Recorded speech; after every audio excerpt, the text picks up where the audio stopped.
CM Revanth Reddy పక్కన ఉన్న కాంగ్రెస్ బాంబులే సర్కార్ను కూల్స్తాయని మాజీ మంత్రి కేటీఆర్ వ్యాఖ్యానించారు. 5 ఏళ్ల పాలన చూశాక ఎవరు గొప్పవాలో తెలుస్తుందని ఎద్దేవా చేశారు. మహబూబ్ నగర్ లో సీఎం రేవంత్ రెడ్డి వ్యాఖ్యలను ఆయన ఖండించారు. మార్చి 12 నాడు మళ్ళొక్కసారి భారీ బహిరంగ సభ అదే వేదిక. ఇక ఎన్నికల శంకారావం కరీంనగర్ నుంచే మన పెద్దలు కేసీఆర్ గారు వచ్చి ఇక్కడ నుంచి ప్రారంభించబోతున్నారు. జరుగుతున్న రాజకీయ పరిణామాలన్నీ మీరు చూస్తూ ఉన్నారు.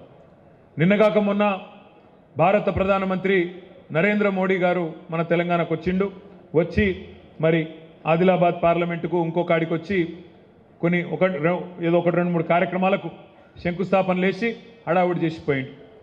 ఆ సందర్భంగా రేవంత్ రెడ్డి గారు మాట్లాడిన మాటలు మీరు విన్నారు.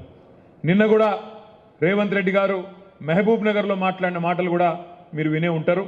గత 3 నెలలుగా రేవంత్ రెడ్డి గారు మాట్లాడుతున్న మాటలు మీరు అందరూ కూడా గమనిస్తున్నారు, వింటున్నారు.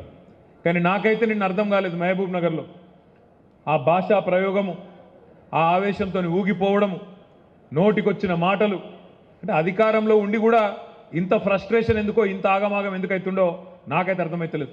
మీరు చూసుంటారు నిన్న ఆయన మాట్లాడుతున్నాడు, నేను జేబుల కత్తెర పెట్టుకొని తిరుగుతున్నా, ఎవరన్నా పిచ్చి పిచ్చి పనులు చేస్తే గొంతు గోస్తా, కడుపు జింపుతా, మీ పేగులు మెడలేసుకొని తిరుగుతా.